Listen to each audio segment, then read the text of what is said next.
अस्सलाम वालेकुम मेरे समझदार पाकिस्तानियों। मेरा नाम रेहान तारिक है और आप मेरा यूट्यूब चैनल और फेसबुक पेज देख रहा है। करोड़ दरूद आकाए दो जहां नबी मेहरबान मोहम्मद मुस्तफ़ा सल्लल्लाहु अलैहि वसल्लम पर। इस दुआ और इस उम्मीद के साथ इस व्लॉग का आगाज करते हैं कि अल्लाह रब्बुल इज्जत इस मुल्क के फैसला साजों के दिलों में समझदार पाकिस्तानियों के लिए नरमी पैदा कर दे। हुकूमत बौखलाहट का शिकार है। एस्टैब्लिशमेंट और हुकूमत की जानिब से पाकिस्तान तहरीक इंसाफ पर पाबंदी लगाने, इमरान खान, कासिम सूरी और आरिफ अलवी पर आर्टिकल 6 लगाने जैसे इंतहाई इकदाम उठा तो लिए गए, लेकिन अब इस बात का शिद्दत से एहसास हो रहा है कि तब तक किसी पॉलिटिकल पार्टी को बैन नहीं किया जा सकता या किसी इंडिविजुअल पर आर्टिकल 6 नहीं लगाया जा सकता जब तक सुप्रीम कोर्ट ऑफ पाकिस्तान में रिक्वायर्ड सपोर्ट नहीं मिल जाती है। और सुप्रीम कोर्ट ऑफ पाकिस्तान में इस वक्त जो कॉम्पोजिशन है उसमें 8 के 8 जजेस डटे हुए हैं।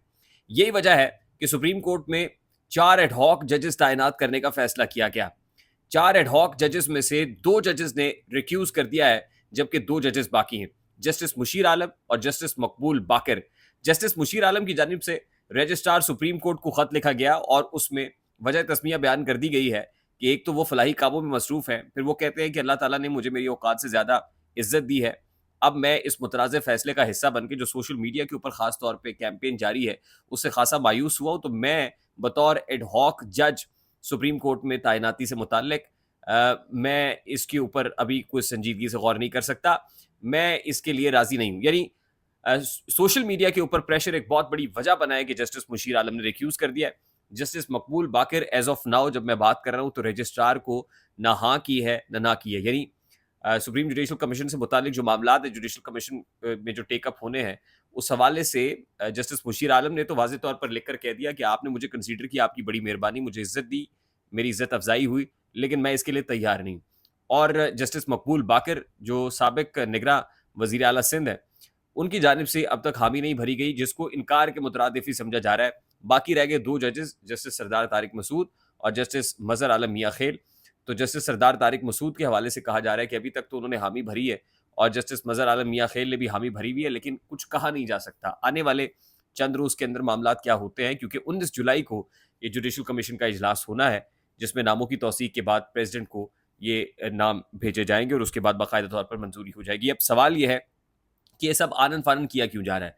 आपको ये बता दें कि सुप्रीम कोर्ट ऑफ पाकिस्तान में इस वक्त chief justice of Pakistan justice Qazi Faez Isa शदीद दबाव का शिकार है, प्रेशर में है। और मैंने आपको बताया था कि चेंबर वर्क कर रहे हैं, वो किसी बेंच का हिस्सा भी नहीं है और उनको इस बात का अंदाजा है कि मामला ठीक नहीं है।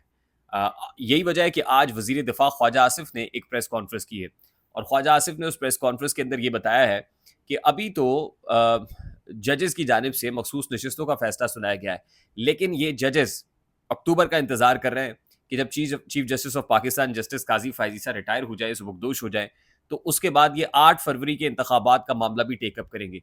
यानी हुकूमत के हाथ पांव इसके अंदर फूले हुए हैं कि उन्हें दिखाई दे रहा है कि अब सुप्रीम कोर्ट ऑफ पाकिस्तान 8 फरवरी के इंतखाबात से मुतालिक जो पाकिस्तान तहरीक इंसाफ और इमरान खान का मुकदमा है उसको टेकअप करेगी। और जब 8 फरवरी का मामला खुलेगा तो फॉर्म 45 फॉर्म 47 वाला जो रौला है फड्डा है उसमें हुकूमत धड़ाम से नीचे गिर जाएगी।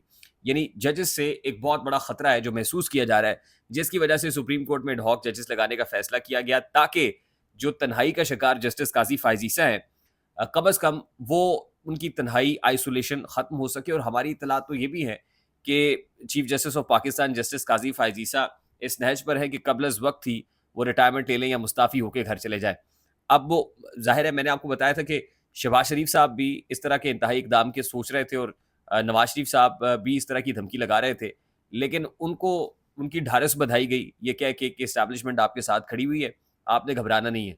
और दूसरी तरफ जब जस्टिस काजी फायजीसा, क्योंकि 3 लोग बड़े दबाव में हैं, एक शहबाज शरीफ है, दूसरे जस्टिस काजी फायजीसा है और तीसरे चीफ इलेक्शन कमिश्नर सरदार सिकंदर सुल्तान राजा है। अब शहबाज शरीफ साहब को तो वो सपोर्ट इस्टेब्लिशमेंट की तरफ से मिल रही है इस वक्त, यानी इस्टेब्लिशमेंट कह रही है कि कदम बढ़ाओ शहबाज शरीफ, हम तुम्हारे साथ हम खड़े हुए हैं, ठीक है देख लेते हैं।